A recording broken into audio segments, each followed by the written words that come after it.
예수님이 예루살렘에 입성했습니다. 늘 예수님이 자기 아지트처럼 또 자기의 가장 지근거리에 자기의 마음을 나눌 수 있는 예루살렘만 오면은 거기 가는 베단이라는 곳, 그 베단이라는 곳에는 나사로, 마리아, 마르다 이 3남매가 살고 있었죠. 나사로는 죽었다 나흘 만에 다시 살아났고. 이제 벳바게와 베다니를 막 지나서 예루살렘에 들어가실 찰나입니다. 실제 가보니까 그 베다니에서 예루살렘 도시 자체가 이렇게 눈에 확 하고 들어오는 그런 정도의 거리는 아닙니다. 기드론 골짜기를 따라가지고 예수님께서 이제 아마 그 도시를 향해 걸어가시는데 갑자기 2명의 제자를 불러가지고 생소한 요청을 합니다. 야, 너희들아, 이 맞은편 마을로 가서 아무도 타보지 않는 뭘 가져오라고 하죠? 나귀 새끼라고 하니까 좀 그래서 저는 새끼 나귀 여튼 나귀 새끼를 아무도 타보지 않는 그런 짐승을 풀어서 끌고 와라. 혹 그 주인이 왜 이걸 풀어가느냐고 묻는다면 뭐라고 예수님이 하라 했죠? 한번 따라해 볼까요? 주가 쓰시겠다 하라. 이게 첫 번째 장면입니다. 주가 쓰시겠다 하라. The Lord needs it. 주님의 needs. 주님의 필요. 주님이 꼭 요긴하게 필요하다고 말해라.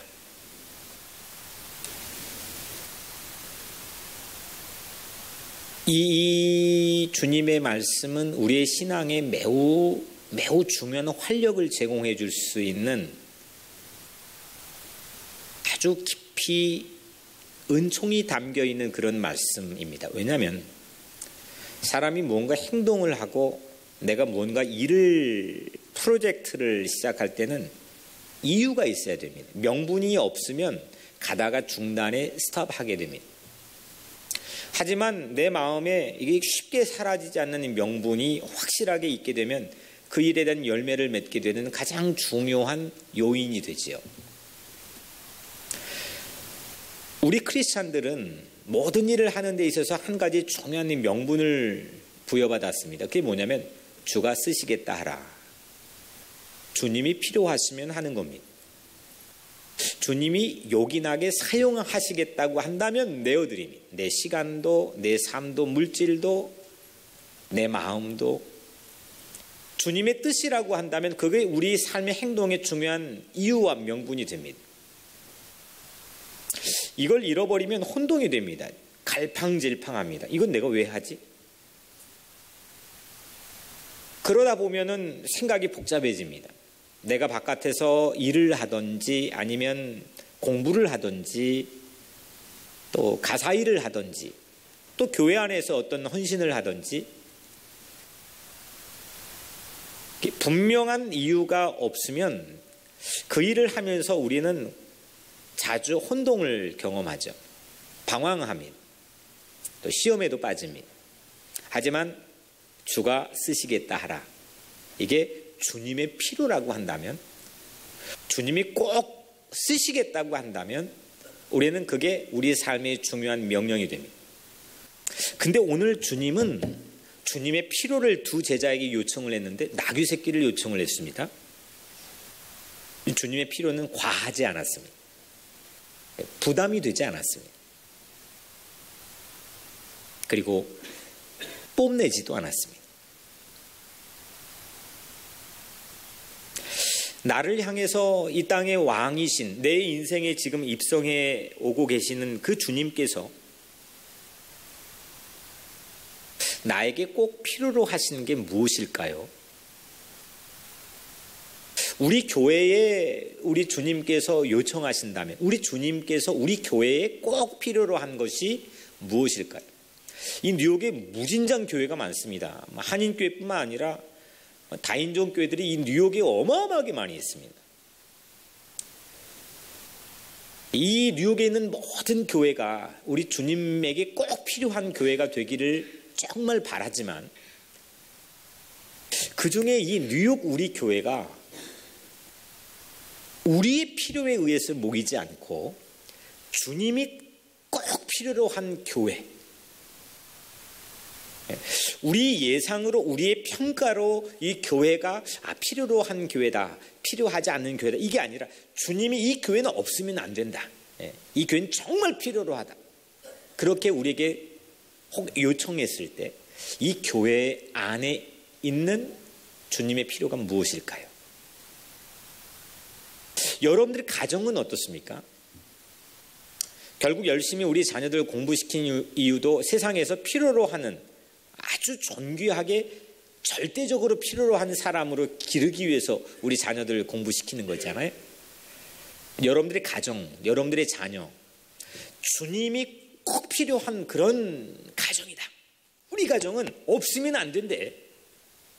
만약에 그렇다면 여러분들의 가정 안에 주님이 진짜 필요로 하시는 건 무엇일까요? 큰 집일까요? 멋진 가구입니까? 조금도 우리에게 과하지도 않고 부담을 주지도 않고 우리 앞에 뽐내지도 않았던 주님의 필요는 동일한 방식과 궤적을 가지고 오늘 여러분들에게 주님의 필요를 말씀하고 있습니다. 그거를 가졌을 때 우리 삶에는 사명이라는 게 생기고, 내가 세상 일을 해도 그 세상 일이 되지 않고 그 주님의 필요의 명분이 담겨있는 내가 하는 모든 일에는 힘이 생길 줄로 믿습니다. 이 의식이 없으면 이게 크리스찬인지 아니면 넌 크리스찬인지 구분이 되지 않습니다. 똑같이 헷갈려 합니다. 그리고 우리가 살아가면서도 갈팡질팡합니다. 겸손한 주님께서는 우리에게 뭔가를 빼앗거나 또 우리를 억압하려고 필요를 강요하지 않으셨고, 오직 우리의 참다운 행복과 우리의 구원받은 삶을 위해서 주님께서는 아무도 타보지 않는 나귀 새끼인 주님의 필요를 요청했습니다. 이렇게 세상에서 이런 요청을 하는 사람이 어디 있습니까? 자녀들도 그런 요청 못합니다. 다 내 입장에서 내가 필요하니까 달라고 그러죠. 그렇죠? 내가 필요하니까 달라고 그러죠. 심지어 가족도 세상에 살아가는 이치 자체가 내 필요가 딱 끊기면 바로 등을 돌리기가 십상입니다. 분명한 목적과 이유가 있기 때문에 내 베네핏 때문에 그 필요를 요청합니다. 근데 우리 주님께서는 과하지도 않고 부담을 주지도 않고 뽐내지도 않았던 주님의 필요는 바로 여러분들의 구원과 행복을 위해서 하셨다는 걸 믿으시길 바랍니다. 그러니까 거기만 눈이 떠지면 생이 바뀌는 거죠. 그거에만 조회가 깊어지면 삶에 새로운 능력이 생기는 거지. 그거에만 영안이 열려지게 되면 내 삶의 윤기가 달라지는 거지. 첫날은 이렇게 시작이 되었습니다. 두 번째 장면은 두 제자들이 나귀 새끼를 끌고 왔어요. 그리고 나귀 새끼 그 등 위에다가 자기 겉옷을 이렇게 벗어가지고 자기 겉옷을 그 나귀 새끼 등 위에다가 얹었죠. 그 예수님을 태웠습니다. 함께 있던 많은 무리들이, 사람들이 길 위에다가 자기 겉옷을 펼쳤습니다. 이게 열왕기하 9장 3절 말씀인가요? 하여튼 9장에 있는 말씀인데, 예후 왕이 왕으로 옹립이 될 때 그러니까 이스라엘 전통에서는 자기 겉옷을 벗어서 길 위에다 펼쳐 놓습니다. 이게 왕을 옹립하는 전통적인 방식입니다. 그러니까 지금 이 모습은 이스라엘 백성들이, 지금 이 군중들이 예수가 우리의 킹이다 옹립하는 그런 아주 장엄한 의식입니다. 사람들이 아니나 다를까 대대적으로 환영을 하죠.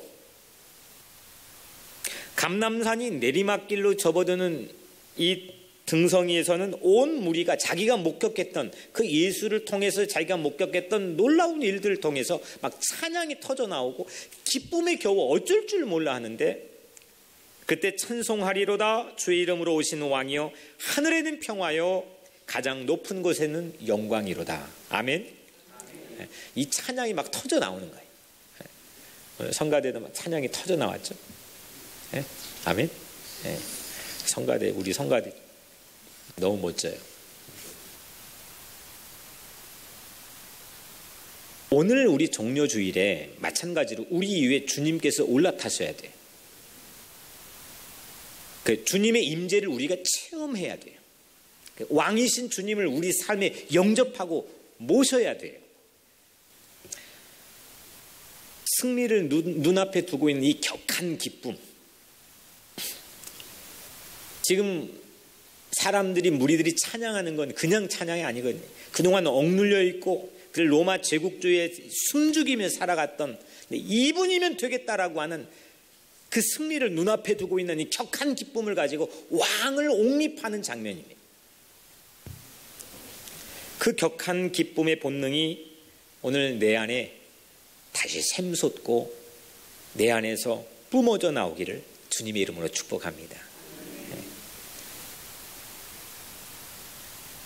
왕의 대로를 여는 희열, 왕의 옹립하는 자리에 있는 그 벅찬 승리에 대한 도취된 감격, 그 평화와 영광을 맛보는 그 무궁한 기쁨이 오늘 여러분들의 모든 삶 위에 가득가득 넘칠지어다.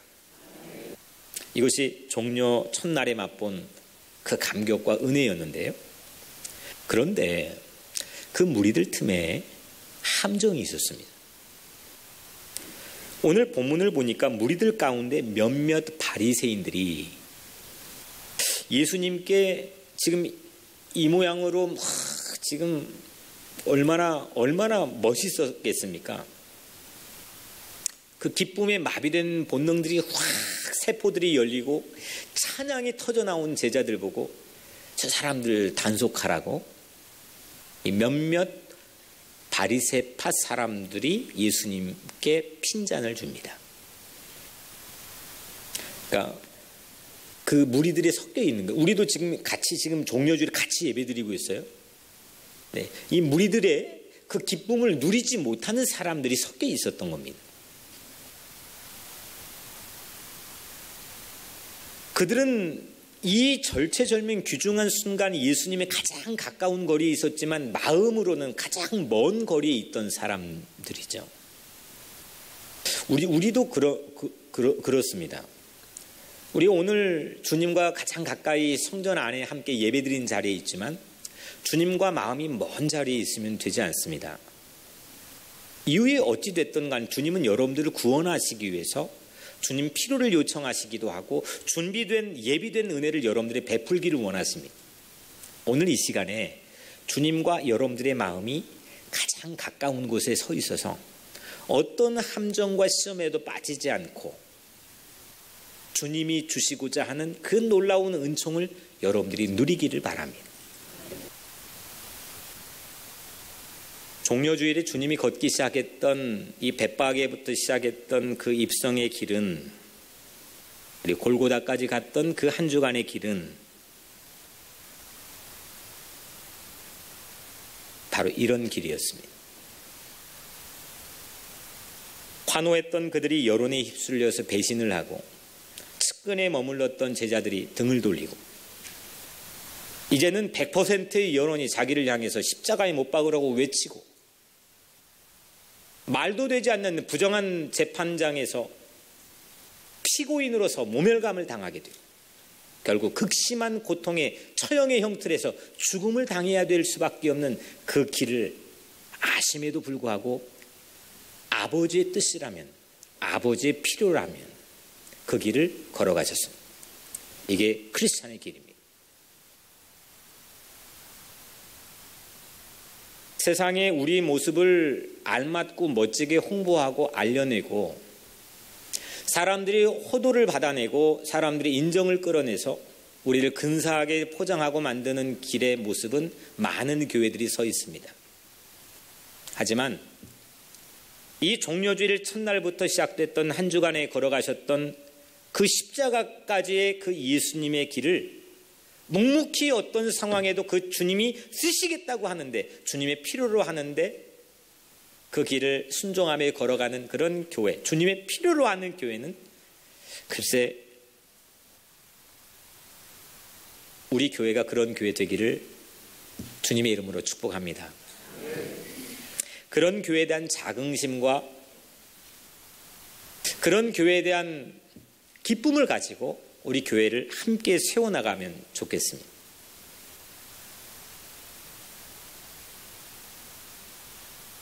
가까이 오사 성을 보시고 우시며, 41절이죠. 예수님이 이제 성 가까이 왔습니다. 근데 그 도시를 보고 울었습니다.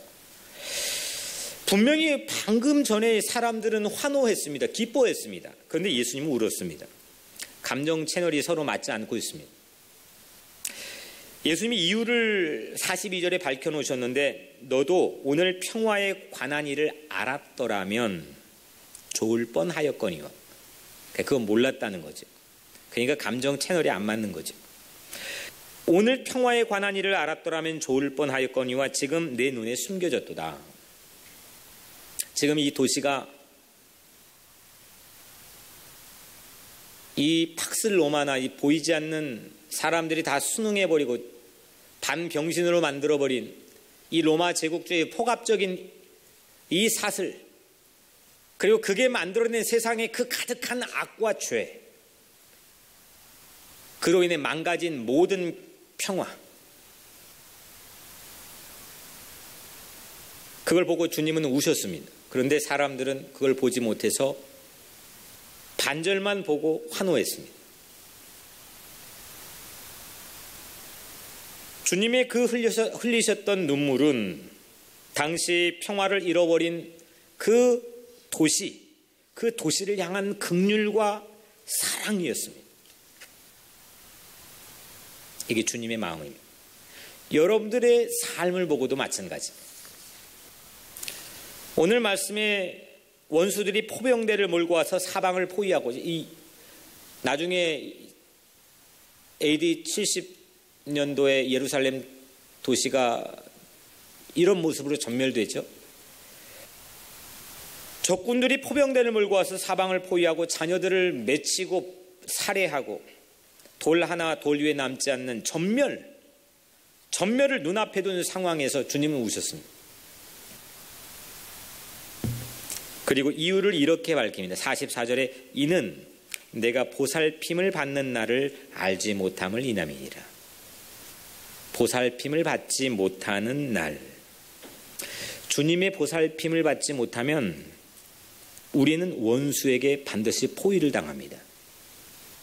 주님의 케어와 돌보심을 받지 못하면 여러분들은 분명히 사탄의 포위를 당하게 되어 있습니다. 주님은 약자와 이 땅에 있는 모든 죄인을 보살피기를 원했습니다. 케어하기를 원했습니다. 보호하기를 원했습니다. 그런데 지금 이 예루살렘 도시가 피난처 도시가 아니라 전멸의 도시로 전락했다는 겁니다. 지금 뉴욕 도시는 생츄리 시리로 선포를 했잖아요. 뉴저지는 오히려 정반대의 모습이지만, 이게 어떤 정치적이고 사회경제적인 피난처 도시의 의미가 아니라, 지금 예루살렘 도시는 피난처 도시가 되는 걸 아예 포기해버리고 어디에도 숨을 곳이 없고 전멸되어 가고 있는 모습이란.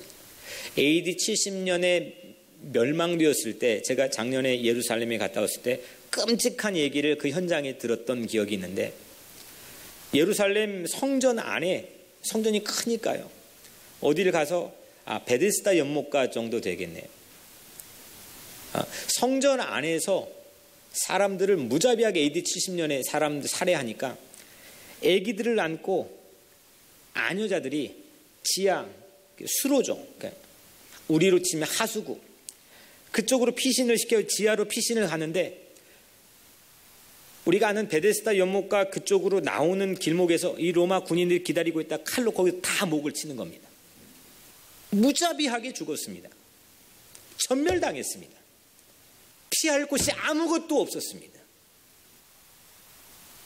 혹 우리 인생이 이쪽이면 피할 수 있겠다 싶어 갔는데 그와 같은 상황에 우리가 직면한다면 근데 참 감사하게도 우리 주님은 오늘 이 자리에 있는 여러분들 모두 이 말씀을 듣고 있는 우리 모두에게 피난처가 되어주시겠다고 약속해 주셨습니다. 보살핌을 받는 날을 알지 못하는 게 재앙입니다. 난 누구도 보살피지 못할 거야. 그건 재앙입니다. 그건 인생이 참 비참한 겁니다. 하지만 혼자 있어도 난 주님이 우리 아버지가 나를 보살펴줘. 난 주님이 우리의 피난처야. 나는 우리 교회가 내 인생의 피난처야.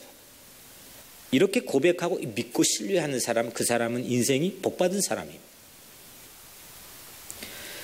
강도 만난 이웃을 보살필 수 있는 것, 그것이 나의 구원이기도 하면서 도시를 구원하는 길이었습니다. 우리 교회가 피할 곳이 없는 이웃에게 피난처가 되고 최후의 보루가 되어야 되는 건 주님께서 우리의 피난처가 되어주셨기 때문입니다. 주님은 십자가 피난처가 되려고 예루살렘에 입성하셨던 것처럼 우리도 세상의 피난처가 되어야 됩니다. 이 세 번째 마지막 장면에 보면 45절에 성전에 들어가서, 이건 사실 종려주일 본문과는 사실 같이 읽지 않는 본문인데 오늘 본문은 바로 뒤에 있습니다. 여기뿐만 아니라 마태, 마가, 누가 이 복음서 안에 다 담겨 있습니다. 공교롭게도 종려주일 바로 그 뒤에 예수님께서 성전에 들어가셔서 성전을 정화하시는, 청소하시는 장면이 나옵니다. 교회에서 무엇을 했느냐?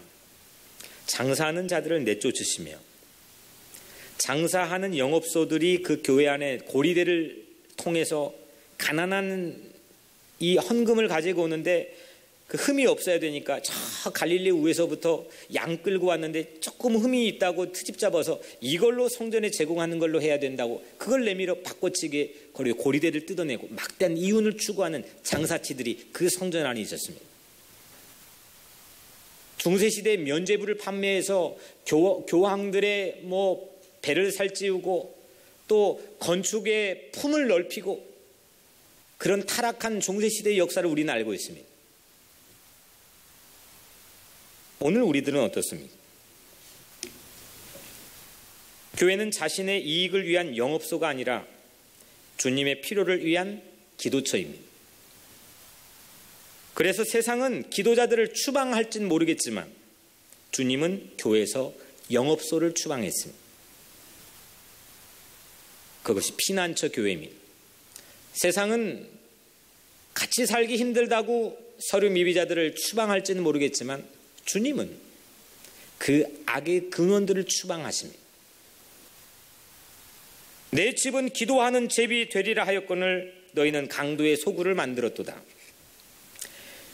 영원한 사랑을 놓고 하나님과 씨름한 것 대신에 기도하고 하나님과 씨름하고 그 대신에 물질의 이익을 거래하는 실랑이의 장소로 교회가 전락한다면 이 교회는 주님의 필요에서 이미 눈밖에 나게 되입니다.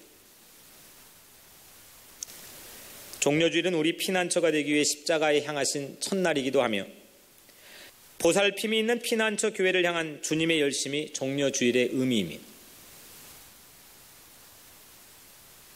장사치들은 내 이익 때문에, 내 필요 때문에 교회에 모입니다. 내가 외로우니까, 아니면 내가 뭐 하니까.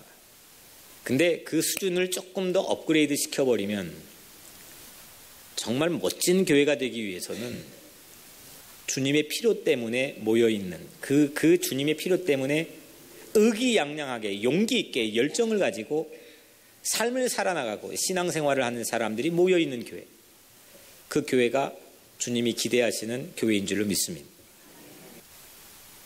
성령의 전인 이 교회를 멋지게 새롭게 우리가 다시 세워나가도록 우리 함께 힘을 모읍시다. 우리 마음 안에 혹 모든 사고 파는 일들, 내가 이걸 내놓으면 내게 이득일까? 저걸 사면 내가 어떨까? 그거에 따라서 내가 오고 가는 그 사고 파는 일들이 가득한 내 마음이라고 한다면 오늘 이 귀한 시간 주님 내 안에서 이 모든 잡스러운 영업소들을 제거해 주시옵소서. 주님의 이 봄맞이 대청소가 필요한 때입니다.